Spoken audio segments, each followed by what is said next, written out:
অয়ন কৰে সপ্তাহিকে নিৰতি খানি মাধৱক দাসী নিয়া দিলে কয় আপুনি যৌতুক কৰিয়া দিলা মনিষে মন্তক অনেক মিনতি বাক বুলিলা কৃষ্ণক কি কৰিলে অৱশেষত সপ্তাহিতে নিজৰ জীয়েকক নি উপজাচি ভগৱন্তক দিলে আৰু যৌতুক স্বৰূপে শ্ৰীমন্ত মণিটো তেওঁ দিলে অনেক মিনতি বাক বুলিলা কৃষ্ণক আৰু বহুত বিনয়েৰে ক'লে অতলৈক মোহিনী কইনা দেখিলে মোৰাই নামে সত্য ভামাৰুকে নাহি পতন্দৰী এলাৰিকিত ব্ৰহ্মা অকুল প্ৰমুখ্যে ৰগনে খুজি আছে তাংক আদি অনেক জনে যিগৰাকী কন্যা কালি ভগৱন্তক চমজাই দিলে তেওঁ পবিত্ৰ মোহিনী যে সকলোৰে মানে মন মোহিব পৰা গতিকে তেওঁৰ ৰূপ যৌৱন আমাৰ লগত তুলনা নহয় আৰু সেইগৰাকী কন্যা পাবৰ কাৰণে গীতব্ৰহ্মা অকুল আদি বীৰসকলে বহুত যত্ন কৰি পূজা পূজা কৰিছিল অমহাশান্তি কন্যা সৰ্ব গুণে গুণৱতী দেখি তুষ্ট ভৈলা আদি ত্ৰিলোক তপতি এদাম পৃথিৱীতে কৃষ্ণে তাংক কৰিলা বিবাহ মিলিল পৰম ৰংগ অনেক উৎসাহ এতিয়া মহাশান্ত সৰ্বগুণৱতী সত্যভামাক দেখাৰ লগে লগে ভগৱন্ত সন্তুষ্ট হ'ল আৰু নীতিমতে বিধিমতে তেওঁ বিয়া কৰালে আৰু পৰম আনন্দ উৎসাহ তেওঁৰ জাগৃত হ'ল এইখিনিকে আমাক কৈছে ইয়াৰ পিছত কি কৈছে শুনিব অমাছে সত্ৰা দিতক ভুল দিলা হৰি বাণী নলৈব তোমাৰ মই শ্ৰেমন্ত কমনি সূৰ্যক ভকত তুমি পৰম ধাৰ্মিক ইমতে ধৰিব কিন্তু দেৱৰ মণিক এতিয়া কৃষ্ণই সত্যভামা গ্ৰহণ কৰি মণিটোৰ ক্ষেত্ৰত এই মন্তব্য আগবঢ়াইছে কি বুলি কৈছে পাছে সত্ৰা দিতক বুলিলা হৰি বাণী নলৈব তোমাৰ মই শ্যামন্ত কমনি তোমাৰ কন্যা মই গ্ৰহণ কৰিছো কিমান তোমাৰ যৌতুকত দিয়া শ্যামন্ত মণিটো মই গ্ৰহণ নকৰো কিয়নো সূৰ্যক ভকত তুমি পৰম ধাৰ্মিক তুমি সূৰ্যক ভক্তি কৰি পৰম ধৰ্ম আচৰণ কৰি তুমি মণিটো লাভ কৰিছা কি মতে ধৰিব কিন্তু দেৱৰ মণিটো এয়া সূৰ্য দেৱতাই দিয়া মণিটো মই গ্ৰহণ কৰিব নোৱাৰো অকটাইতে বুলন্ত কৃষ্ণে নুবুজয় আনে তোমাতে ঠাকুক মণি ধৰিব আপোনে ঠাকুক তোমাতে মণি কিছু নাহি ভয় আমি কোনো ভৱভাগী জানিবা নিশ্চয় এতিয়া তেওঁ পৰীক্ষাভাৱে তেওঁক এটা উপহাস ভাৱেৰে কথাখিনি ক'লে বহুতে বুজি কথাটো নাপালে কটাইতে বুলন্ত কৃষ্ণে নুবুজয় আনে এটা কটাক্ষ ভাৱেৰে তেওঁ উপহাস ভাষা বা ভাৱেৰে এই কথাটো ক'লে কিন্তু কৃষ্ণৰ এই উপহাস বাণীটো মানুহে বুজি নাপালে ঠাকুক তোমাতে মণি কিছু নাহি ভয় তোমাৰ হাততে থাকক কোনো ভয় কৰিব নালাগে আমি কোনো ফলভাগী জানিবা নিশ্চয় গতিকে আমি কেৱল ফলদাতাহে আমি তাৰ ভাগ নালাগে বিশেষত পুত্ৰ আৰু নাহিকে তোমাৰ তজু যত ধনমানে সকলে আমাৰ গৃহ অভিপ্ৰায় হেন গুণিল মাধৱে মণিলয়া সত্ৰাজিত গৈলানি জভাৱে আৰু কি বুলি ক'লে যিহেতু তোমাৰ পুত্ৰ নাই পুত্ৰ যেতিয়া নাই তোমাৰ সম্পত্তি চব মৰে আৰু জোৱাইতে হ'ব আৰু পুতেক নহ'লে যি জোৱাইতে হ'ব গতিকে তেওঁ কৈছে কি বুলি যে তদু ধৰ্ম মানে সকলে আমাৰ তোমাৰ যিহেতু পুত্ৰ নাই তোমাৰ সকলো সম্পত্তি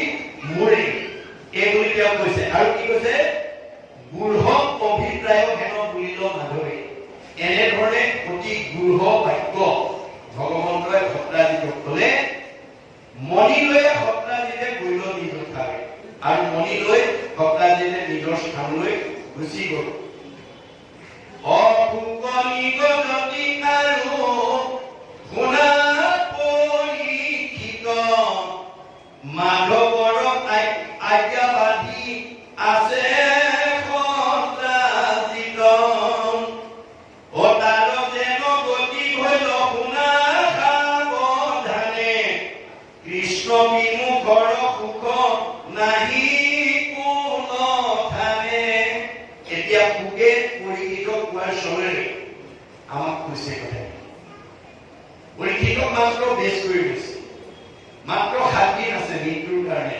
ক্ষণ কৰি আছে এই 7 দিন ক্ষণ কৰি থকা পৰীক্ষিতক আহি এই সত্যভামাৰ বিবাহ সম্পৰ্কে কাহিনীটো কৈছে এই কাহিনীটোৰ যোগেদি আমাক আধ্যাত্মিক আৰু নৈতিক জ্ঞান দি আছে যে আমি কেনেকৈ সমাজত থাকিব লাগে চলিব লাগে কৰ্ম কৰিব লাগে কেনেকৈ আমি নীতি নিয়ম মানি চলিব লাগে কেনেকৈ ঈশ্বৰৰ আশ্ৰয় গ্ৰহণ কৰিব লাগে ভগৱানে ভজন গ্ৰহণ কৰিব লাগে এই নিয়মবিলাকৰ মাজেদি আমাক কথাখিনি শিকাই আছে তাৰপিছত কৈছে ইয়াৰ পিছত কি হ'ল শুনা কৃষ্ণ বিমুখৰ সুখ নাহি কোনো ঠাই যে কৃষ্ণৰ যদি আমি বিমুখ হওঁ আমি কেতিয়াও সুখৰ অধিকাৰী হ'ব নোৱাৰিম মনত ৰাখিব কথা আপোনাৰ আমি এতিয়া যিখিনি ভোগ কৰি আছো সেইখিনি পূৰ্ব পুণ্যৰ ফল আৰু পাপৰ ফল ভোগ কৰি আছো আপোনালোকৰ মই উদাহৰণ হিচাপে দাঙি ধৰিছো বেদৰ মতে যে বিষ্ণু অঞ্চল বা বিষ্ণু ভক্তৰ চাৰিসীমাত যিমানবিলাক গৃহস্থী এতিয়া বসবাস কৰি আছে আমাৰ মতে একে বিষ্ণু অঞ্চলতে আছে একে পৰিৱেশত আছে একে আহাৰ পানী খাইছে একে বায়ু সেৱন কৰিছে আমাৰ মতে এই বিষ্ণু ভক্তৰ এলেকাৰ সকলো মানুহৰ সুখ দুখ একেই হ'ব লাগিছিল যিহেতু একেটা ঠাইতে আছে একে পৰিৱেশত আছে একে বায়ু সেৱন কৰিছে একে আহাৰ খাইছে আমাৰ সুখ দুখ একেই হ'ব কিন্তু হয়নে বাৰু নহয় কিন্তু দাৰ্শনিক পণ্ডিতে কৈছে সুখবিলাক চবৰে একেই সুখবিলাক চবৰে একেই সুখৰ ক্ষেত্ৰত কোনো বৈষম্য নাই মানে যিমান অকল বিষ্ণু অঞ্চলতে নহয় পৃথিৱীত যিমান সুখী মানুহ আছে all happy families are alike but unhappy families are unhappy in their own fashion পৃথিৱীত যিমানবিলাক দুখী মানুহ আছে চবৰে দুখবিলাক বেলেগ বেলেগ সুখবোৰ চবৰে একেই মই এতিয়া পৃথিৱী পাবি বিষ্ণু আকৌ উদাহৰণ হিচাপে লাগিছে বিষ্ণু ভক্তৰ চাৰিসীমাৰ এলেকাত বাস কৰি থকা কোনোবাই যদি পকা ঘৰ বনাই গাড়ী মটৰ কিনে দামী পোছাক কিনে দামী আহাৰ খাই ভাল পৰিৱেশত থাকে এখেতৰ ভাল লাগিব এখেতৰ ভাল লাগিব এখেতৰ ভাল লগাটো পাৰ্থক্য নাই কিন্তু বেয়া লগাবিলাক বিষ্ণু অঞ্চলত বাস কৰা কোনোবা দম্পতীয়ে বিয়া পাতিছে সতি সন্তান নাই সেইটো দম্পতী সেইটো দুখ কাৰোবাৰ স্বামী স্ত্ৰীৰ মাজত মনোমালিন্য সেইটো দম্পতী সেইটো দুখ কাৰোবাৰ শাহু বোৱাৰীৰ মাজত মনোমালিন্য সেইটো দম্পতী সেইটো দুখ কাৰোবাৰ ককাই ভাইৰ মাজত মিলা প্ৰীতি নাই সেইটো দম্পতী সেইটো দুখ কাৰোবাৰ সীমা ঘৰীয়াৰ মাজত মিলা প্ৰীতি নাই সেইটো দম্পতী সেইটো দুখ কাৰোবাৰ চব আছে শৰীৰত বেমাৰ আছে সেইটো পৰিয়ালৰ সেইটো দুখ ইত্যাদি ইত্যাদি এতিয়া একে বিষ্ণু অঞ্চলতে বাস কৰা প্ৰতি গৃহস্থৰ দুখবিলাক বেলেগ বেলেগ ক'ৰ পৰা আহে কিয় আহে আমি দুখতে থাকিম নে আমি নিজৰ দুখলৈ উত্তৰণ কৰিম এই তথ্য ভাগৱতে আছে যে আমাৰ এই দুখবিলাকৰ যিটো বৈষম্যতা এইটো প্ৰাৰব্ধ বাসনাৰ ফলশ্ৰুতি আমাৰ কৰ্মফলক 3টা ভাগত বিভক্ত কৰিছে প্ৰাৰব্ধ আৰব্ধ অনাৰব্ধ প্ৰাৰব্ধ পুণ্য বেছি লৈ যি মানুহ বিষ্ণু ভক্তৰ এলেকাত আছে সি সকলোতকৈ ওপৰত থাকে মধ্যম পুণ্য লৈ অহাসকল মধ্যমত থাকে আৰু কম পুণ্য লৈ অহাসকল কমত থাকে। আপোনাৰ প্ৰাৰব্ধ পুণ্যৰ ফলটোহে তেতিয়া এই জন্ম ভোগ কৰি আছে। পাপ আৰু পুণ্য এই দুটাই কৰ্মবন্ধ দেই, এই দুটা যাওঁতেও লৈ যায় আহোঁতেও লৈ আহে। আপুনি যিমান পকা ঘৰ বনাব, গাড়ী মটৰ কিনিব, সম্পত্তি ল'ব, যাবৰ সময়ত চব এৰি থৈ যাব। পুত্ৰ ভাৰ্যা ঐশ্বৰ্য থাকিলে কৈতে কৈ পাপ পুণ্য দুই যাব লগত সত্তৰে। আমাৰ লগত পাপ আৰু পুণ্য লগত যাব। আপুনি পৰ উপকাৰ কৰ্ম কৰি ঈশ্বৰৰ কথা শুনি কিমান পুণ্য অৰ্জন কৰিলে আৰু আনক হিংসা অন্যায় কৰি কিমান পাপ অৰ্জন কৰিলে, এই দুটা টোপোলা আমাৰ লগত যাব। যদি পুণ্যৰ টোপোলাটো ডাঙৰ হয় তেতিয়াহ'লে আমাৰ জীৱ আপগ্ৰেড উদ্ধগতি, যদি পাপৰ টোপোলা বেছি লৈ যায় ডিগ্ৰেড আমাৰ অধোগতি। এই চকৰিটোকে ঘূৰাই আছে চক্ৰবৎ পৰিৱৰ্তনকে দুখানিচ সুখানিচ। সুখ দুখ কাৰো কাৰণে একে হৈ নাথাকে, মনত ৰাখিব। আপোনালোকে কোনেও নাভাবিব মই বিজনী অঞ্চলত সদায় ধনী হৈ থাকিম, কোনেও নাভাবিব মই সদায় দুখীয়া হৈ থাকিম, কোনেও নাভাবিব মই সদায় সুখত থাকিম, কোনেও নাভাবিব মই সদায় দুখত থাকিম। এই সুখ দুখৰ চকৰিটো ভগৱানে ঘূৰাই থাকে কিহৰ ওপৰত? কৰ্মৰ ওপৰত। গড়ে পুৰা শুভ কৰ্ম গুণৰ ইচ্ছাই কৰ্ম ফলে জীৱে সুখ দুখ পায়, এইটোৱে মায়া। মানৱৰ মায়াৰ কমনে পাৱে অন্ত, ঐশ্বৰ্য দৰিদ্ৰ হ'লে দুখী জনম অন্ত। স্বৰ্গীয় নৰকে, নৰকেও স্বৰ্গে যায়, সৰ্বকালে সুখ দুখ একো স্থানে নাই। সংসাৰৰ সুখ দুখ নানা ভাৱে মায়া, তিলেকতে অন্তৰে মেঘৰ যেন বচায়। আকাশত থকা ডাৱৰ বতাহে কোন সময়ত কেতিয়া কেনি উৰাই দিব তাৰ জানিব নিৰ্দিষ্টতা নাই। আপোনাৰ জীৱনৰ সুখ দুখ কেতিয়া কেনেকৈ কৰ্ম ফলে আঁতৰি যাব, কেতিয়া পদুম ফুল কৰিব, কেতিয়া কলীয়া দানা দিব তাৰ সিদ্ধান্ত। কিন্তু 5 জনে সিদ্ধান্ত কৰিব পাৰে, মনত ৰাখিব দেই। 5 জনে আপুনি ভাগৱত শুনি শাস্ত্ৰ শুনি পঢ়ি যদি 5 জনৰ ভিতৰত গুণগত ভাৱে নিজক এদম কৰিব পাৰে, মানুহেতো হিংসা কৰি নোৱাৰে, স্বয়ং ভগৱানেও আপোনাক অনুচ্ছেদ। মনত ৰাখিব কথা, ভক্তিৰ কিমান মাহাত্ম্য। সন্ত মহন্ত ভক্ত বৈষ্ণৱ সাধু, এই 5 জনৰ ভিতৰত গুণগত ভাৱে যদি এজন হ'ব পাৰে, মানুহেতো হিংসা কৰি নোৱাৰে, স্বয়ং ভগৱানেও নোৱাৰে। তাৰ প্ৰমাণ প্ৰহ্লাদে দেখুৱাই থৈ গৈছে। পলাতৰ পিতৃ হিৰণ্যকশিপুৰক বধ কৰাৰ পিছত নৃসিংহ শান্ত বনাই, শুদ্ধ মাৰ্গ নাই, দেৱতাসকল ওচৰ চাপিবলৈ সাহস কৰা নাই। ব্ৰহ্মাই নাৰদক প্ৰহ্লাদক ক'লে যোৱা স্তুতি কৰা। তেওঁ হাতযোৰ কৰি গৈ কৈছে, প্ৰভু মোৰ পিতাদেৱে তোমাৰ ওচৰত বহুত অপৰাধ কৰিলে, মোৰ মুখলৈ চাই দেউতাক গতি দিব লাগে। তেতিয়া নৃসিংহে হাঁহি পেলাই কৈছে, হেৰ' প্ৰহ্লাদ, তই হেনো বৈষ্ণৱ পুত্ৰ ভেৰি যা, 21 পুৰুষ তই কৰিবি উদ্ধাৰ। তোৰ দৰে বৈষ্ণৱ পুত্ৰই দেউতাৰ কথা বাদ দে, অতীতা পুৰুষাসক্ত ভৱিষ্যৎ চতুৰ্দশ নৰ তাৰয়নে সৰ্বাম হলো কৃষ্ণ ইতি কীৰ্তনা। তোৰ দৰে বৈষ্ণৱ পুত্ৰই অতীতৰ 7 পুৰুষ, ভৱিষ্যৎ দেউতা বাদ দে, অতীতৰ 7 পুৰুষ, ভৱিষ্যতৰ 14 পুৰুষ, 14 হালে 21 পুৰুষ উদ্ধাৰ কৰিলে। দেউতা তাৰ মাজলৈ গ'ল, তই দেউতাৰ কাৰণে চিন্তা কৰিব নালাগে। তেনেহ'লে প্ৰভু মোক তোমাৰ ওচৰলৈ নিয়া, নোৱাৰো আনিব, তোমাৰ পুণ্য জমা হৈ আছে, তুমি ৰজা হ'বই লাগিব। ৰজা হৈ ভোগভোজী পুণ্য কৰা কিয়? এই দুটা কৰ্মবন্ধ লগত থাকে, লগত যায় দেই। যাওঁতে পিছফালে লাগি যায়, আহোঁতে ওপৰ ফালে লাগি যায়, আহে। এইকাৰণে মনুষ্যৰূপী বৃক্ষজোপাত 4টা ফল লাগে, তাৰ ফলৰ অভিমত 2টা ওপৰ ফালে 2টা তল ফালে।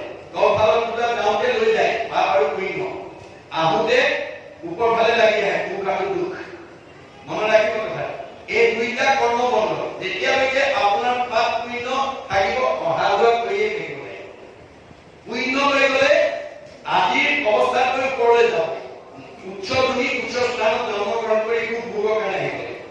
আৰু পাপ লৈ গ'লে এতিয়া ভগাতকৈ নিজ ধনী নিজ ঠাইত জন্মগ্ৰহণ কৰিব লাগিব, দুখ ভুগিবৰ কাৰণে আহিব লাগিব।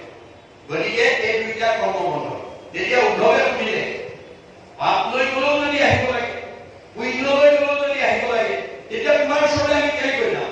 তেতিয়া কৃষ্ণই কৈছে, মানৱে বলন্ত সখী শুনা সবে ভেদ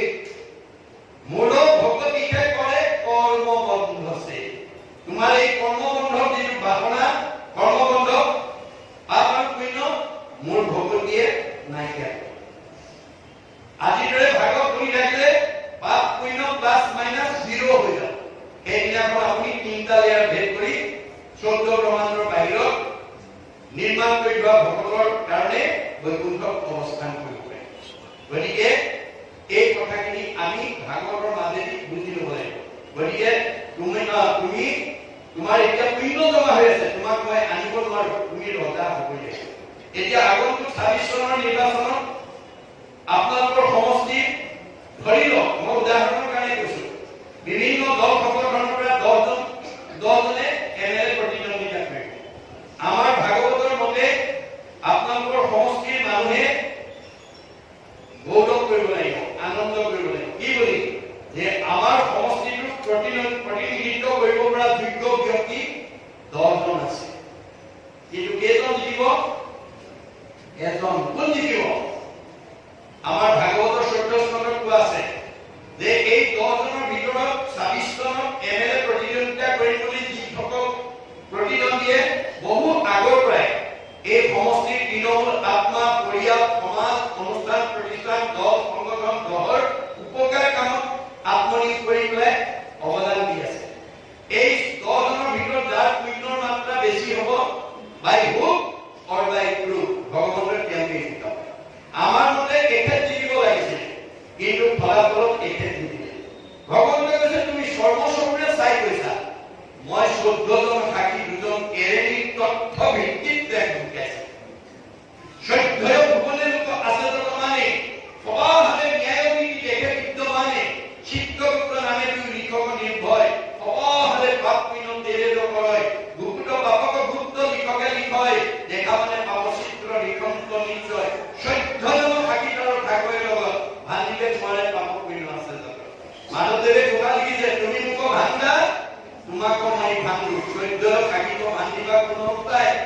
আমাৰ লগত 14 জন সাক্ষী ভগৱন্তে লিখ কৰি থৈছে।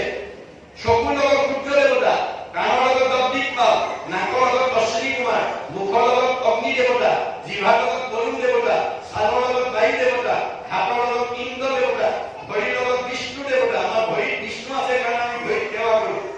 গুহ্যৰ লগত মিত্ৰ দেৱতা, লিংগৰ লগত প্ৰজাপতি, বুদ্ধিৰ লগত ব্ৰহ্মা, চিত্ৰৰ লগত বাসুদেৱ, মনৰ লগত চন্দ্ৰ, অহংকাৰৰ লগত ৰুদ্ৰ। এই 14 জন সাক্ষীয়ে ৰাতিপুৱা সূৰ্যৰ পৰা গধূলালৈকে জন্মৰ পৰা মৃত্যুলৈকে আপুনি কিমান ভাল কাম কৰি পুণ্য অৰ্জন কৰিলে, কিমান বেয়া কাম কৰি পাপ অৰ্জন কৰিলে, চিত্ৰগুপ্তই লিখি যাব প্ৰতিদিনে। চিত্ৰই দেখা পাত, গুপ্তই নেদেখা। আপোনালোকে চবে মোৰ মুখলৈ চাই আছে, মই ভাবিছো ঠিকে আছে। পিছে কোনোবাই মোৰ মুখলৈহে চাই আছে, মনে মনে ঘৰত এই বেয়া ব্যৱসায় বা ল'ৰা ছোৱালী কিবা কৰিব কথা ভাবে। তেতিয়া বহুত কেইদিন ক'ব কল্পনা মাধৱী পাঠক থকাও হয়, পাঠকৰ মুখলৈ চাই থকাও হয়, কিন্তু ঘৰত এই যোৱা কামকেইটা কৰা হয়। যাদৱ মাধৱ পাঠক থকাও হয়, পাঠকৰ মুখলৈ চাই থকা হয়, মনে মনে ব্যৱসায় কথা হয়। লগে লগে নম্বৰ কাঢ়ি 2 নম্বৰ আমাৰ আজি যদিও আমি সমানে একেটা উদ্দেশ্যতে ইয়াত বহি শুনি আছো, কিন্তু আমাৰ নম্বৰ কম বেছি হ'ব।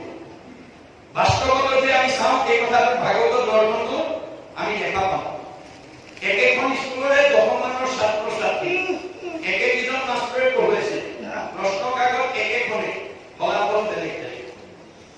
একেখন স্কুলৰে ছাত্ৰ ছাত্ৰীয়ে পৰীক্ষা দি 10 মান শ্ৰেণী পৰীক্ষা দি কোনোবাই ষ্টেণ্ড কৰে, কোনোবাই ডিষ্টিংচন পায়, কোনোবাই ষ্টাৰ পায়, কোনোবাই লেটাৰ, কোনোবাই ফাৰ্ষ্ট, কোনোবাই ছেকেণ্ড, কোনোবাই ফাৰ্ষ্ট, কোনোবাই থাৰ্ড। ৰহস্য ক'ত?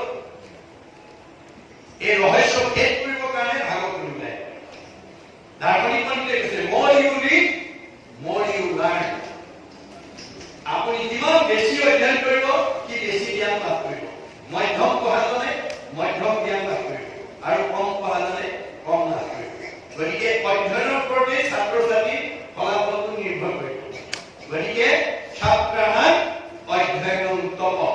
গতিকে ছাত্ৰ জীৱনত অধ্যয়নটোৱে আমি তপস্যা ৰূপে ল'ব লাগিব। আজি আমাৰ মাজত আমি ভাগৱত শুনিবলৈ আহিছো, ভাগৱত শুনাটোৱেই আমাৰ লক্ষ্য হ'ব লাগিব। কেনেকৈ শুনিব লাগে? অৰ্জুনক কৈছে, অৰ্জুন জীৱনৰ যিটো দিনত যিটো মুহূৰ্তত তুমি মোৰ পৰম মংগলময় কৃষ্ণ কথা শ্ৰৱণ কীৰ্তন যিমান তুমি সাৱধানে শুনিবা, শ্ৰদ্ধাৰে শুনিবা, কিমান দুগুণ পাপৰ পৰা তুমি নিজক মুক্ত কৰিব পাৰিবা। যদি অন্যমনস্ক হৈ শুনা, অন্য চিন্তা লৈ শুনা, তেতিয়া তুমি এগুণ পাপৰ পৰাহে মুক্ত হ'ব পাৰিবা।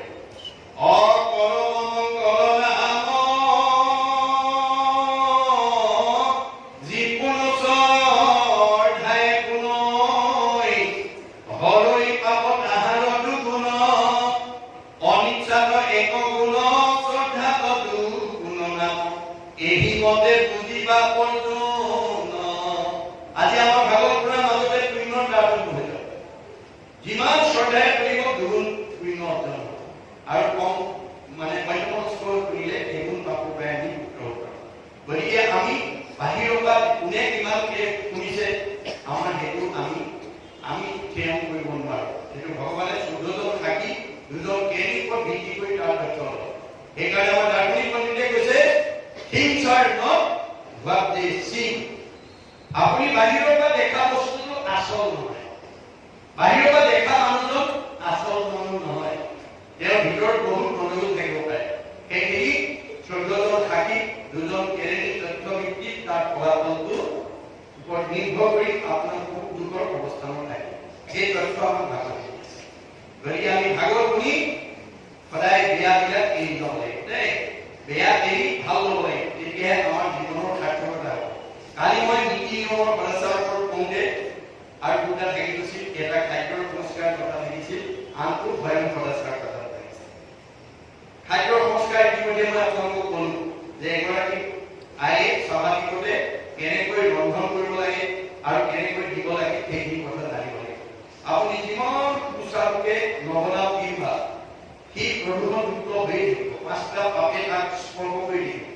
গতিকে আপোনাৰ আইসকলে বিশেষকৈ আমাৰ আইসকলৰ ওপৰতে এখন ঘৰ, এখন সমাজ, এটা পৰিয়ালৰ উন্নতি, এটা পৰিৱেশৰ উন্নতি নিৰ্ভৰ কৰিছে।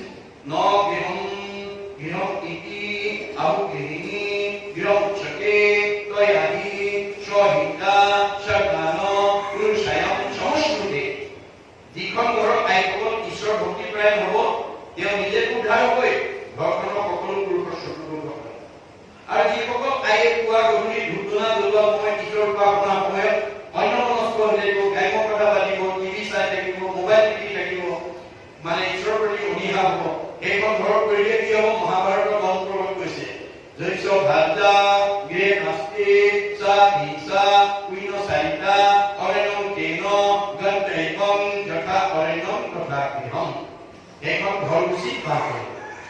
আইসকলে ইচ্ছা কৰিলে ঘৰ গুচি বৈকুণ্ঠ কৰিব পাৰে আৰু ইচ্ছা কৰিলে ঘৰ গুচি বাস কৰিব পাৰে। সেইকাৰণে জৱাহৰলাল নেহৰুৱে এটা মন্তব্য কৰিছে, if you educate a boy you educate individual only, if you educate a girl you educate the entire family. আপুনি এটা ল'ৰাক শিক্ষা দিলে ব্যক্তিগত শিক্ষা দিয়া, এজনী ছোৱালীক যদি শিক্ষা দিয়ে গোটেই ভৱিষ্যত পৰিয়ালৰ কাৰণে উপকাৰ। গতিকে আমি আইসকলৰ এই ভক্তি মাৰ্গৰ দিশত আমি গুৰুত্ব দিব লাগিব। আপোনালোকৰ এই এটা শুভ লক্ষণ, আপোনালোকে শুনি আনন্দ পাব। শদিয়াৰ পৰা ধুবুৰীলৈকে বিভিন্ন জিলাত গৈ আমি গুৰুধৰ্ম প্ৰচাৰ প্ৰসাৰ কৰি এটা শুভ লক্ষণ বেদৰ মতে দেখা পাইছো, কি যে যেতিয়া আইসকল ঈশ্বৰ ভক্তি পৰায়ণ হৈ যাব, তেতিয়া সমাজ, পৰিয়াল, পৰিৱেশৰ উত্তৰণ হৈ যাব। গতিকে এতিয়া প্ৰত্যেক জিলাতে প্ৰত্যেক অনুষ্ঠানতে বিয়া সভা মানে ধৰ্মালোচনী সভা, ভাগৱত ব্যাখ্যা আপোনালোকে যদি চাই পুৰুষতকৈ মহিলাৰ উপস্থিতি বেছি। আজি তাৰে উদাহৰণ আপোনালোকে পাব। আজি যদি হিচাপ কৰে মহিলাৰ সংখ্যাটো বেছি। এইটো আমাৰ কাৰণে শুভ লক্ষণ দেই। আইসকল যদি ঈশ্বৰ ভক্তিপৰায়ণ হয়, আমাৰ ঘৰ, পৰিয়াল, সমাজ, পৰিৱেশ উত্তৰণ হ'ব। এইটো বেদৰ মত। সেইকাৰণে কৃষ্ণই অৰ্জুনক কৈছে, মহিলা যিসকল মহিলাৰ গাত 7টা সদ্গুণ থাকিব, তেওঁ নিজেতো উদ্ধাৰ হ'বই, সেইখন ঘৰৰ সকলো পৰিয়ালৰ চতুৰ্বৰ্গ সাধন হ'ব, পৰিয়াল, বংশ, পৰিৱেশ উত্তৰণ হ'ব। কি কি 7টা গুণ? আজি ইয়াত উপস্থিত থকা সকল আইৰ ভিতৰত যদি কাৰোবাৰ গাত 7টা গুণ আছে, ভাগ্যৱতী মহিলা দেই, মনত ৰাখিব। যদি কমি আছে আপোনালোকে যোগ কৰি লওক। মই কৃষ্ণই অৰ্জুনক কোৱাৰ চৰে আমাক কোৱা আইসকলৰ গাত থাকিবলগীয়া 7টা গুণৰ সম্পৰ্কে মই কৈছো। কীৰ্তি, শ্ৰী, বাকৈশ্য, নাৰীনাং, ধীতি, মেধা, ক্ষমা, শ্ৰী, এই 7টা গুণ। 1 নম্বৰ গুণটো কি? কীৰ্তি। আইসকলৰ কৰ্মবিলাক আনে দেখিলে প্ৰশংসা কৰাৰ দৰে হ'ব লাগে। নিট এণ্ড ক্লিন, ডিচিপ্লিন, নিয়মানুবৰ্তিতা, পৰিষ্কাৰ পৰিচ্ছন্নতাৰে পৰিৱেশটো আমাৰ ৰাখিব লাগে। তেওঁ কৰ্মবিলাক দেখি আনে প্ৰশংসা কৰা মন হ'ব লাগে। শ্ৰী, নিজেও ধুনীয়া হৈ থাকিব লাগিব, পৰিয়ালটো ধুনীয়া কৰি ৰাখিব লাগিব, ঘৰখনটো ধুনীয়া কৰি, যাতে কোনো সদস্যই শ্ৰীহীন হ'বলগীয়া স্থানত গৈ পেলাই বিপদগামী নহয়, তাৰ প্ৰতি আইসকলে চোকা দৃষ্টি ৰাখিব। যাৰ কাৰণে ৰাধিকা পতিয়ে গুৰুজনক কৈছে কি বুলি? গুৰুদেৱ, মোৰ স্বামীয়ে যদি কিবা ভুল পথে যোৱা দেখো মই সাৱলীল ভাষাৰে তেওঁক শুদ্ধ পথলৈ ঘূৰাই অনাৰ চেষ্টা কৰিম। জয়ন্ত কপিল কৈছে, যদি স্বামী মন্দ কৰ্ম কৰে আচৰণ, মিষ্ট বাক্য কৰি থাক কৰুণী বাৰণ। অকল ময়ে সুন্দৰ হৈ থাকিলে নহ'ব, মোৰ স্বামীকো সুন্দৰ কৰি ৰাখিব, পুত্ৰ কন্যাকো সুন্দৰ কৰি, পৰিয়ালবৰ্গক সুন্দৰ কৰি ৰাখিব পাৰিব, সুন্দৰ পৰিৱেশ ৰাখিব লাগিব। গতিকে মোৰ স্বামীয়ে যদি কেনেবাকৈ ভুল পথে যোৱা দেখো মই তেওঁক সাৱলীলভাৱে শুদ্ধভাৱে তেওঁ শুদ্ধ পথলৈ ঘূৰাই অনাৰ চেষ্টা কৰিম। কেনেকুৱা ভুল পথলৈ গ'লে তুমি অগ্ৰাধিকাৰ দিয়া? বোলে কলি থকা ঠাইত গ'লে কলি ক'ত থাকে? কলিখিনিয়ে কলিক নিগ্ৰহ কৰিলে প্ৰধানকৈ 4টা ঠাই দিছে। নিষ্পত্তি দুৰন্ত কলি দুৰ্গতি স্থান, জৈত খেলে জুৱা পাশা কৰে মদ্যপান, স্ত্ৰী পঞ্চ শুনা গৃহস্থৰ ঠাইতে জড়িত, এই 4 স্থানৰ কিন্তু পঞ্চম বেয়া। আমাৰ কলি প্ৰধানকৈ 4টা ঠাই থাকে। মদ ভাত খোৱা, জুৱা পাশা খেলা, পৰস্ত্ৰী আসক্ত, হিংসা কৰা। এই ঠাইলৈ যদি মোৰ স্বামী যোৱা দেখো মই তেওঁক ঘূৰাই ৰাখিবৰ কাৰণে সাৱলীলভাৱে তেওঁক মই বুজাম। তুমি কিয় অগ্ৰাধিকাৰ, তুমি স্বামীক এই ক্ষেত্ৰত কিয় অগ্ৰাধিকাৰ দিয়া? বোলে বিবাহ সম্বন্ধে গুৰু কৰ শ্ৰদ্ধাঙ্গী, স্বামী বুলি ধৰ্ম কৰ্ম পাই অধ্যক্ষিনী, সেই হেতু কটু কটু ধৰ্মী দমনী, বাক্যাৰ ধাৰা দিয়া সন্দায়ী বিহীন, কটু ধৰ্মী ধৰ্ম বাহিৰা, স্বামীক নিয়ে ঘূৰে নৰকে। আমাৰ বিবাহ পাছত আবদ্ধ হোৱাৰ লগে লগে ভাৰ্যাক স্বামীৰ কথাখিনি হিংসা কৰিব আৰু পাপ পুণ্যত আধা আধা ভাগ দুইটাই ভাগ বহন কৰিব লাগে। আমাৰ বাস্তৱত যদি আমি চাওঁ, ডাক্তৰে বিয়া কৰা মহিলাগৰাকীক মানুহে কি বুলি কয়? ডাক্তৰণী। মাষ্টৰে বিয়া কৰিলে মাষ্টৰণী। আচলতে তেওঁলোক ডাক্তৰণী নহয়, মাষ্টৰণী নহয়, এই স্বামীৰ আধা উপাধিটো তেওঁলোকে পায়। ঠিক তেনেকৈ বেয়া কাম কৰিলে পাপৰ কাৰ স্বামী কাৰ ভাৰ্যা, ইজনৰ নাম ইজনৰ লগত সংলগ্ন। সেইকাৰণে ধৰ্মী দেউতাবিলাকে কেতিয়াও স্বামীক বিপথে যোৱাটো বাঞ্ছা নকৰে। গতিকে এই কথাটো আমাৰ আইসকলৰ গাত থাকিব লাগে। 1 নম্বৰ কি? কীৰ্তি, শ্ৰী, বাকৈশ্য, কথা ক'ব জানিব লাগে। আমাৰ কথা ক'ব নজনাৰ কাৰণে যিখিনি অঞ্চলৰ কাৰোবাৰ গৃহস্থী ঘৰত হয় স্বামী স্ত্ৰীৰ মাজত মনোমালিন্য, নহয় মানে শাহু বোৱাৰীৰ মাজত মনোমালিন্য, নহয় ককাই ভাইৰ মাজত মনোমালিন্য, নহয় সীমা কৰিয়াৰ মাজত মনোমালিন্য। আমাক মানুহৰ জীৱন দিছিলে মিলা প্ৰীতিৰে থাকিবলৈ, আমি কি হৈছো? মনোমালিন্য হৈছো, কাজিয়া কৰিছো। আপুনি মানুহৰ জন্ম লৈ যদি স্বামী স্ত্ৰীৰ মাজত কাজিয়া কৰে, শাহু বোৱাৰীৰ মাজত কাজিয়া কৰে, ককাই ভাইৰ মাজত কাজিয়া কৰে, ভগৱন্তৰ ওপৰত চাই হাঁহি থাকে। তোমালোকক মানুহৰ জন্ম দিছিলো মিলা প্ৰীতিৰে থাকিবৰ কাৰণে, একতাৰ দোলেৰে থাকিবৰ কাৰণে, সমন্বয়ৰ ক্ষেত্ৰত আনিবৰ কাৰণে। তোমালোকে ইয়াতে হিংসা কৰা কুকুৰৰ দৰে কাজিয়া, এইবাৰ একেবাৰে জেগা দি যিমান কৰা কৰিবা। কাৰোবাৰ কাজিয়া কৰা অভ্যাস আছে যদি মানে শাহু বোৱাৰীয়ে কাজিয়া কৰিব পাৰিব, দুইজনী কুকুৰৰ জন্ম ল'ব, ককাই ভাই কাজিয়া কৰিব পাৰিব, কুকুৰৰ জন্ম ল'ব ন ভূতম কিয় বিকৰ্ম কৌ ঈশ্বৰ বিভূতি অবৈষ্ণৱে ভূতৈবম কীট কৰ্ম শুভা। কামৰ ভিতৰত ভাল আৰু বেয়া, ভাল কাম কৰিলে ভাল ফল, বেয়া কাম যি মানুহে কাজিয়া পেচাল কৰি আনক কি কুকুৰৰ জন্ম লয়। আপুনি বাচিব আমি চোৰাকি ধুনি প্ৰতিবাহিত কৰি মানুহৰ জন্ম পাইছো, আকৌ কুকুৰৰ জন্ম লৈ গুচি যাম কৰ্মৰ লগত। গতিকে ভাগৱত শুনি সেই স্বভাৱটো এই হয়। গতিকে কথা ক'ব জানিব, কথা ক'ব নজনাৰ কাৰণে আমাৰ বহুত পৰিয়ালত মানে কাজিয়া পেচাল লাগে, মনোমালিন্য হয়। আমাৰ কথা কোৱা স্বভাৱটো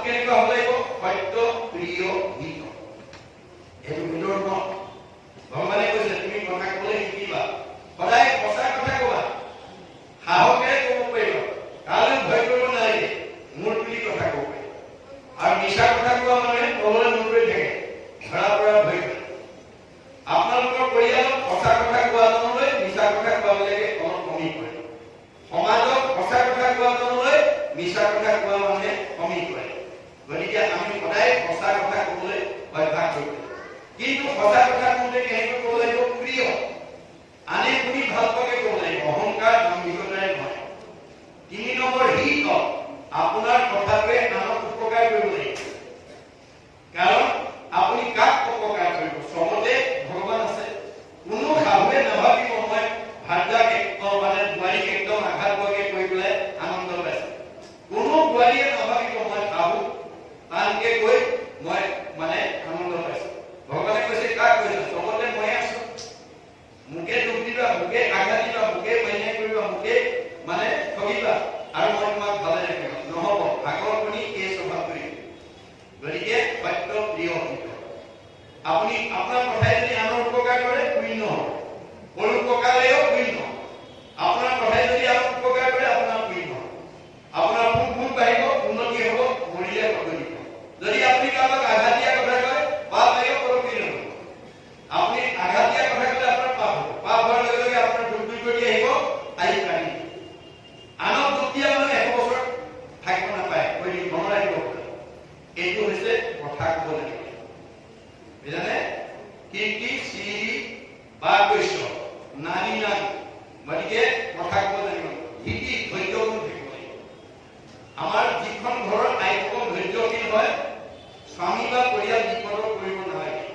যেনে সীমাঘৰীয়া মানুহ দুজনৰ মাজত স্বামী আৰু সীমাঘৰীয়া মানুহজনৰ লগত কিবা কাৰণত বিতৰ্ক হ'ল। ধৈৰ্যশীল মহিলাই ক'ব, কলত দুটা থাকিলেও ঠেকা ঠেকি লাগে। সীমাঘৰীয়া মানুহ হিচাপে কিবা এটা ক'লে হ'ব, আপুনি সেইটো ধৰি নাথাকিব।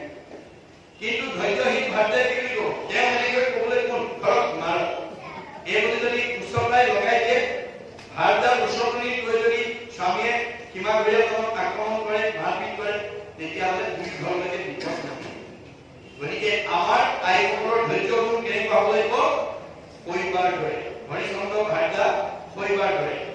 শৈবাৰ ধৈৰ্য গুণ কেনেকৈ আছে আমাক দেখুৱাইছে যে হৰিচন্দ্ৰই ভাৰ্যাৰ লগত কোনো আলোচনা নকৰাকৈ সত্যত বন্দী হৈ সমস্ত ৰাজ্যধন বিশ্বামিত্ৰক দি দিলে। অৱশেষত দক্ষিণা দিবলৈ পইচা নাই। এমাহ সময় ল'লে। ঋষিবৰ মোক এমাহ সময় দিয়া, মই তোমাৰ দক্ষিণাটো গোটাই দিম। হ'ব, যোৱা, এমাহ সময় দিছো। হৰিচন্দ্ৰই ভাৰ্যাৰ পুত্ৰৰ লগত গৈ এখন উপবনত গৈ পলাই আছে।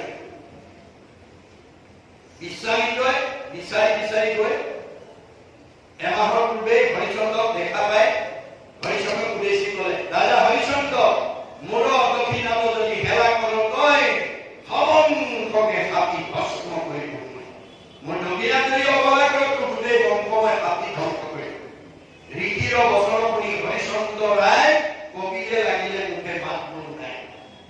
বিশ্বামিত্ৰ যেতিয়া সমস্ত বংশ ধ্বংস কৰিবলৈ গ'লে তেওঁ ভয়ত কম্পমান হৈ গ'ল। মোৰ যদি বংশটো তেওঁ হাতী ধ্বংস কৰে, মোৰ ৰজা পানী কৰাৰ পৰা কি হ'ব? মনৰ কথা ক'বলৈ ভাৰ্যাৰ বাবে দ্বিতীয় ব্যক্তি নাই। ভাৰ্যা কছাহিয়া ৰাজা বলিলা বচন, শুনা প্ৰাণে চৰি মোৰ বাক্যে দিওপন। হে ভাৰ্যা, তুমি মোৰ কথালৈ অকমান মনোযোগ দিয়া। কেনেমতে ঋষিৰ মই পুঁজিটো উদ্ধাৰ, কেনেমতে বংশক মই কৰি উদ্ধাৰ।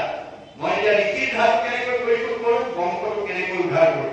মই হতাশ হৈ গৈছো, মোৰ মুখৰ মাত হেৰাই গৈছে। যিটো সময়ত স্বামী হতাশ হৈছে, মুখৰ মাত হেৰাই গৈছে, সেই সময়ত স্বামীক প্ৰেৰণা দিবৰ কাৰণে, সাহস দিবৰ কাৰণে ভাৰ্যাই কেনেকৈ উত্তৰ দিলে? স্বামীৰ বচন শুনি শৈবা প্ৰাণে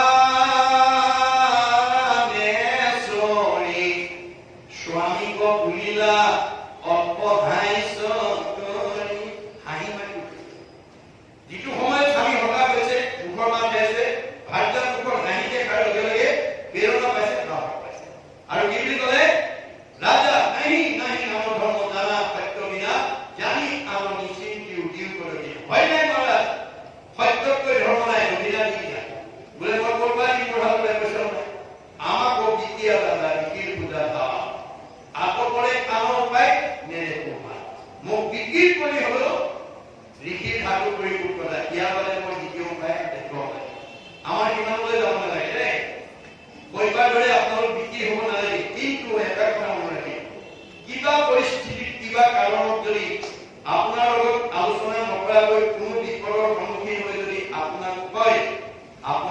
আমি প্ৰেৰণা দিয়াৰ বাবে ক'ব লাগিব কি বুলি আপুনি ইমান অধৈৰ্য কিয় হৈছে আন্ধাৰে পোহৰে দিনটো সুখে দুখে জীৱনটো দুখক অতিক্ৰম কৰি সুখক প্ৰতিষ্ঠা কৰে জীৱনৰ সাৰ্থকতা ধৈৰ্য ধৰক ঈশ্বৰে কৃপা কেতিয়াবা কিবা তেনেকুৱা পৰিস্থিতিত ভাগাও তেনেকৈ হতাশ হ'ব পাৰিব তেতিয়াও স্বামীয়ে ক'ব পাৰিব তুমি কিয় ইমান হতাশ হৈছা আন্ধাৰে পোহৰে দিনটো সুখে দুখে জীৱনটো গতিকে মানে দুখক অতিক্ৰম কৰি সুখক প্ৰতিষ্ঠা কৰে জীৱনৰ সাৰ্থকতা গতিকে তুমি ধৈৰ্য ধৰা ঈশ্বৰে কৃপা এই ধৰণে ইজনে সিজনক প্ৰেৰণা দিয়া কথা আমি ক'ব পাৰিব লাগিব আৰু এই দৰ্শনটো নজনা আমাৰ যদি ভাতৃগৰাকীক মই গৈ যদি তেনেকুৱা তেওঁৰ লগত কোনো আলোচনা নকৰাকৈ বিপদত পৰি যদি কম গৈ মোৰ এনেকুৱা হ'ল আমাৰ গৰাকী কি ক'ব বাৰু ভাল হৈছে মোক কোনোবাকে কৈছিলে নহয় আপোনাৰ আৰু ওপৰতে তাৰমানে আপোনাক প্ৰেৰণা দিয়া চাৰি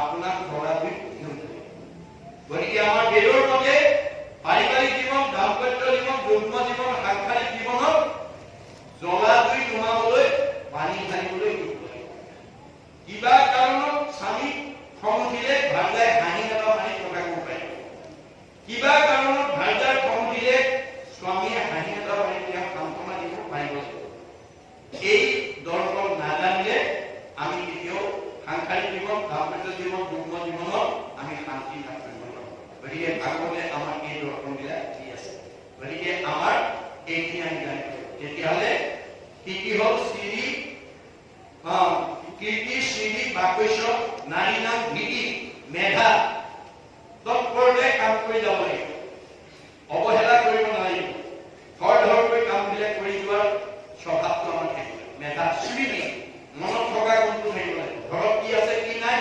কোনটো বস্তু ক'ত আছে আমাৰ আইসকলৰ বিশেষকৈ স্মৃতি থাকিব লাগিব আমাৰ কিছুমান পৰিয়ালত কি হয় আবেলি পোৱাৰ লগে লগে বা গধূলি আগে আগে ভাত যায় কাগজ এখনত বস্তু কেইটামানৰ নাম লিখি পেলাই কোণাটো আনি স্বামীক দিয়ে এইকেইটা বজাৰ কৰি আনিব স্বামীয়ে লিষ্টখন লৈ বজাৰ কৰি আহি ঘৰ যেতিয়া সোমাই তেতিয়া আহি তোমালোকৰ কাৰণে আৰু দুটা বস্তু থাকি গ'ল হালধি আৰু চাবোন আনিব বা কিবা এটা আনিব তেতিয়া ভাল লাগিব স্বামীয়ে কি ক'ব তুমি একেবাৰে নক'ব লাগিব এতিয়া মই আকৌ বজাৰ কৰিবলৈ যাম বিতৰ্ক সৃষ্টি গতিকে এই ক্ষেত্ৰত আইসকলৰ স্মৃতি গুণটো আমাৰ থাকিব লাগিব মানে কি বস্তু আছে কি বস্তু নাই জানিব লাগিব ক'ত আছে কোনটো বস্তু আছে জানিব লাগিব মেধা স্মৃতি ক্ষমা আৰু ক্ষমা গুণটো থাকিব যিখন ঘৰত আইসকলৰ ক্ষমা গুণ আছে বিপদত নপৰে কোনো মানে বেয়া পৰিস্থিতি হ'ব পাৰে আমাৰ আইসকলৰ ক্ষমা গুণটো কেনেকুৱা হ'ব লাগে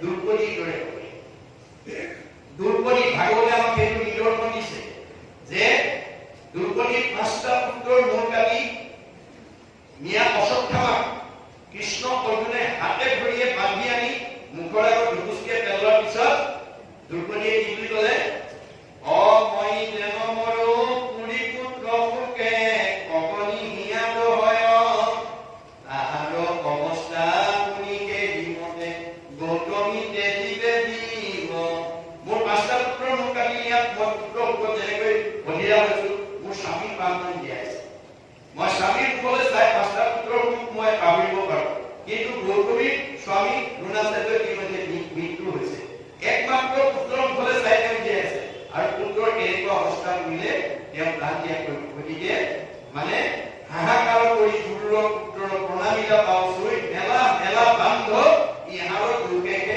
অধিকে উঠাই থৈ এওঁ দুখ দেখিয়ে মোৰ বেছি দুখ লাগিছে মোৰ মানে চুৰিয়াকে দিয়ে কিন্তু এই দৰ্শন নজনা আমাৰ যেনেকুৱা মানে আইসকলৰ মুখৰ আগত যদি যেনেকৈ পুত্ৰ 5টা মুখ কাটি নিয়া পুত্ৰক যদি পেলাই দিয়ে আমাৰ আই কি কৰিব টুকুৰা টুকুৰি নকৰিবনে বাৰু কৰিব কিন্তু দুৰ্গতিয়ে কি কৈছে পুত্ৰবধি নিজ তাহাকো ক্ষমিলা প্ৰণামিলা তুমি মাও তোমাৰ সমান শান্তি নেদেখিব কৰিলা হেন গতিকে নিজৰ 5টা পুত্ৰৰ মূৰ কাটি নিয়া শত্ৰুকো যিজনে ক্ষমা কৰিব পাৰে এনেকুৱা ক্ষমাশীল মহিলা আৰু দ্বিতীয় নাই বুলি সকলোৱে প্ৰশংসা কৰিছে এই গুণটো আমাৰ আৰু ক্ষমা গুণটো আমাৰ কেনেকুৱা হ'ব লাগে অৱতাৰিক কোনো বুদ্ধদেৱৰ দৰে হ'ব লাগে বুদ্ধদেৱৰ বৈশিষ্ট্য কি আছিল তেওঁ নিজেও ভিক্ষা মাগি জীৱিকা নিৰ্বাহ কৰে দুবেলা দুসাঁজ পোৱাৰ পিছত আৰু দ্বিতীয় ঘৰত ভিক্ষা বিচাৰি নাযায়। এদিন তেওঁ এজন ব্ৰাহ্মণৰ ঘৰত ভিক্ষা মাগিবলৈ গৈ চোতালত থিয় হোৱাৰ লগে লগে ব্ৰাহ্মণে বাৰান্দাতে চকী পাৰি বহি আছিল। বুদ্ধদেৱৰ ওপৰত তেওঁ কি আক্ষেপ আছিল নাজানে। চোতালত থিয় হোৱাৰ লগে লগে তেওঁ এফালৰ পৰা গালি পাৰিবলৈ আৰম্ভ কৰিলে। বুদ্ধদেৱে নীৰৱে শুনি আছে, ব্ৰাহ্মণে গালি পাৰি আছে। আমাৰ বুঢ়াসকলে কয় এখন তাল নাবাজে। ব্ৰাহ্মণে গালি পাৰি আছে, বুদ্ধদেৱে নীৰৱে শুনি আছে। গালি পাৰি পাৰি পাৰি পাৰি পাৰি ব্ৰাহ্মণৰ গালি পাৰিবলৈ নাইকিয়া হৈ গ'ল। এতিয়া তেওঁ নীৰৱতা অৱলম্বন কৰিছে, মৌনতা অৱলম্বন কৰিছে। সেই সুযোগতে বুদ্ধদেৱে ক'লে, দেউ মই এষাৰ কওঁ, কোৱা কি আছে কোৱা। তোমাৰ ঘৰলৈ অতিথি আহিলে তুমি সৎকাৰ কৰা? বোলে হয় কৰো।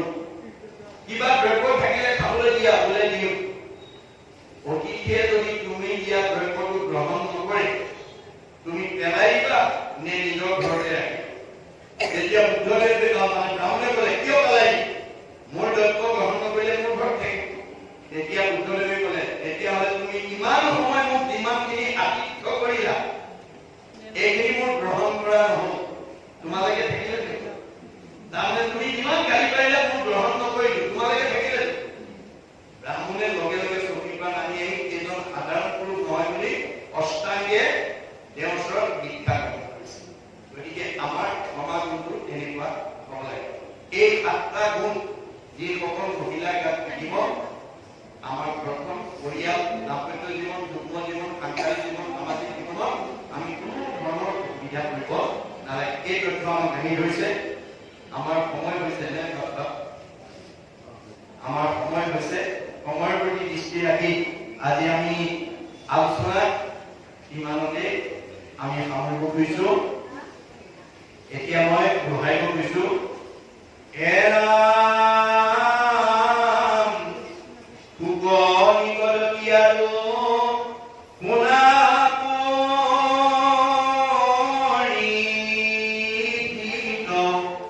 মাধৱৰ আজ্ঞাবাদী আছে সত্ৰাজিত, তাৰ যেন গতি ভৈৰ শুনাধানে, কৃষ্ণৰ বিমুখৰ নাহি, কৃষ্ণ বিমুখৰ সুখ নাহি কোন স্থানে। এইখিনি আমাৰ সামৰি কৰিছে যে আমি কৃষ্ণৰ সন্মুখ হলেহে আমি সুখী হ'ব পাৰিম। ধনে ধানে টকাই পইচাই গাড়ীয়ে মটৰে টকা ঘৰে দুৱাৰে ব্যৱসায় বাণিজ্যই নদন বদন হৈ আছে। যদি আমি কৃষ্ণৰ নাম নলওঁ তেতিয়াহ'লে আমাৰ ঘৰলৈ অমংগল নাহে বুলি কৈছে। সুমংগলে অমংগল জানা কৃষ্ণ বিনে, অমংগলে সুমংগল কৃষ্ণৰ কীৰ্তনে।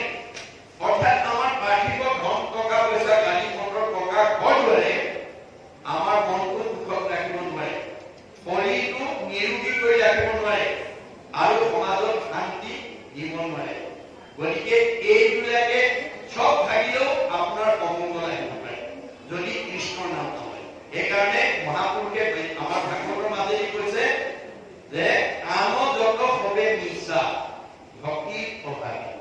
আমি যেতিয়ালৈকে ভগৱন্তৰ গুৰুৰূপে আহি আমাক 9বিধ ভক্তি প্ৰদান কৰি থৈছে, শ্ৰৱণ, কীৰ্তন, অৰ্চন, বন্দন, দাস্য, সখিত্ব, পদসেৱন, আত্মনিবেদন, স্মৰণ। এই 9বিধ ভক্তিৰ ভিতৰত যদি এবিধ ভক্তিও আপুনি আচৰণ কৰে তেতিয়াহ'লে আপোনাৰ এই গৃহখন মুখৰ হৈ থাকিব, কোনো দুখ বেদনাই চুব নোৱাৰে। মনত ৰাখিব কথা। গতিকে ধৰি লওক আপুনি 9টা ৰুমত এটা পকা ঘৰ বনাইছে, প্ৰতিটো ৰুমতে আপুনি লাইট কানেকশ্যন দি বাল্ব ফিট কৰি থৈছে। আপোনাৰ 9টা ৰুমত লাইট কানেকশ্যন আৰু বাল্ব লগাই থলে বুলিয়ে সূৰ্য অস্ত যোৱাৰ লগে লগে ৰুম কেইটা পোহৰ হৈ নাযায়। কেতিয়া যাব? যেতিয়া ৰুমটোৰ চুইচটো অন কৰিব। যেতিয়ালৈকে চুইচটো অন নকৰে তেতিয়ালৈকে লাইট কানেকশ্যন আৰু বাল্ব লগাই থোৱা থাকিলেও ঘৰখন পোহৰ নহ'ব। আমাৰ এইখন ঘৰ মোহৰ সেৱালযোগ্য মনুষ্য শৰীৰ, ইহাকে প্ৰিয় গৃহ জানা নহয়। এইখন ঘৰ আমাক ভগৱন্তে দিছে, ইয়াত 9টা বাল্ব লগাই দিছে, ভক্তিৰ বাল্ব। গতিকে শ্ৰৱণ, কীৰ্তন, অৰ্চন, বন্দন, দাস্য, সখিত্ব, নিবেদন স্মৰণৰ যিকোনো এটা ভাৱৰ যদি সৃষ্টি অনুকৰি যিকোনো এটা যদি আপুনি আচৰণ কৰে ঘৰখন কৰে যদি এটাও আচৰণ নকৰে তেতিয়াহ'লে আপোনাৰ এই ঘৰখন অজ্ঞাত আন্ধাৰে দুখ দুৰ্গতিয়ে আপোনাৰ নেৰিব সব থাকিলেও অমংগলৰ পৰা আমি মুক্ত হ'ব পাৰে এই তত্ত্বৰে আমাক মানে সুখে পৰিচিত কৰাৰ চলে আমাক ক'লে গতিকে আজি আমি ইমানতেই আমাৰ সামৰণি হৈছে অহাকালি তাৰ পিছৰ পৰা আমাৰ আৰম্ভণি হ'ব মই পুনৰ দোহাই দিছো এৰাম কুকনি গলতি আৰু শুনা পৰিচিত মাধৱৰ আজ্ঞাবাদী আছে ৰাজিত তালতে নগতি হৈল শুনা সাৱধানে কৃষ্ণ বিমুখৰ মুখ নাহি কোন ঠানে হৰি ৰাম জয়